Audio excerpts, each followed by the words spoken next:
Yeah, foot marks. He's got foot marks to bowl into now, and he's bowling to Mendes from over the wicket.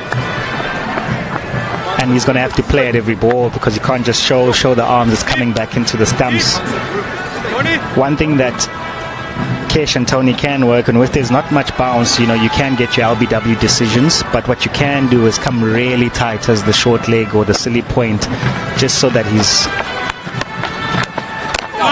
aware that should he defend it and it just goes off the pitch, it's still a possibility of it being caught. And then Kesh could possibly, as he reaches out to smother, Kesh can then start bowling overspin to get bounce and hit the shoulder of the bat. That's a lovely flight, lovely speed through the air for Maharaj to finish that over. 84 for 3.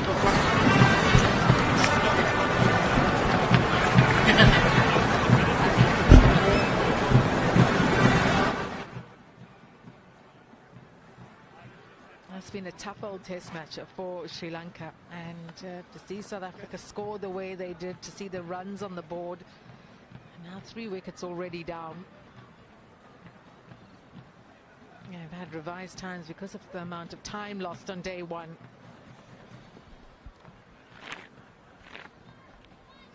So 15 overs scheduled to be played in the day, but light fading at the moment. Lots of clouds gathering over Kingsmead. We had beautiful sunshine yesterday and today for most of the day. A little bit cooler today than yesterday. Marco Jansen now has his best test figures, beating the previous best that he had against India.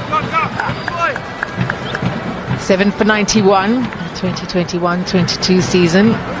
Present figures in this test match, 8 for 28.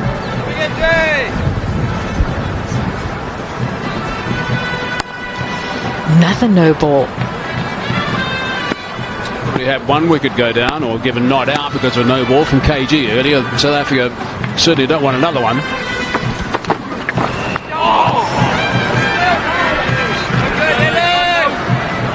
Maybe Jansen's using the no balls as his lucky charm.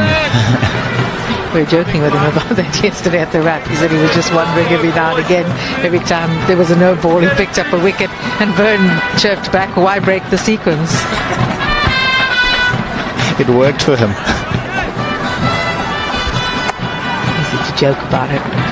Nothing worse than a wicket going down off a no ball.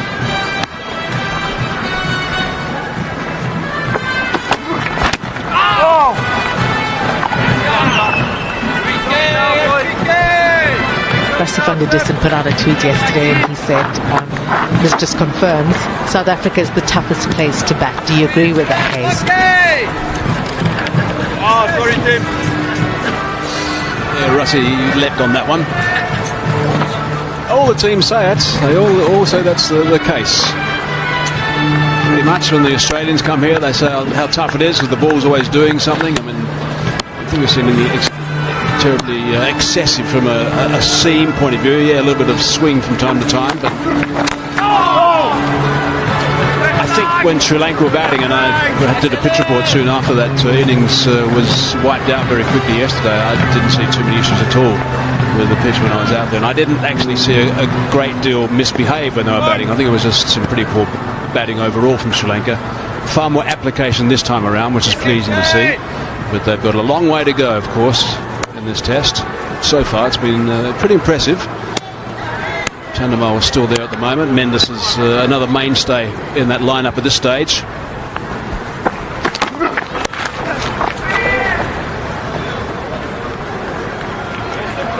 And when we'll see Kagiso Rabada back into the attack.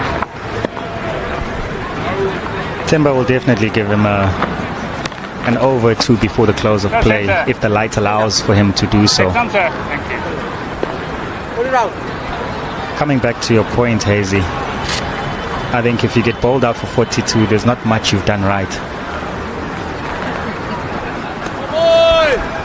I'm not going to ask you to give them a pep talk at all before the second test.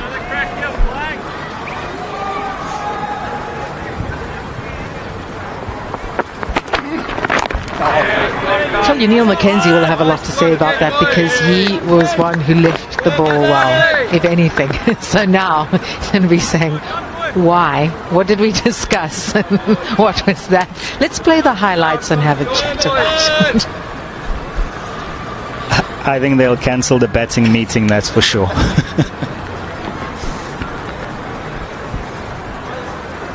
They don't bat particularly well in this innings. They haven't got much time to get it right between the next test in Port Elizabeth, and there's bound to be a little bit of grass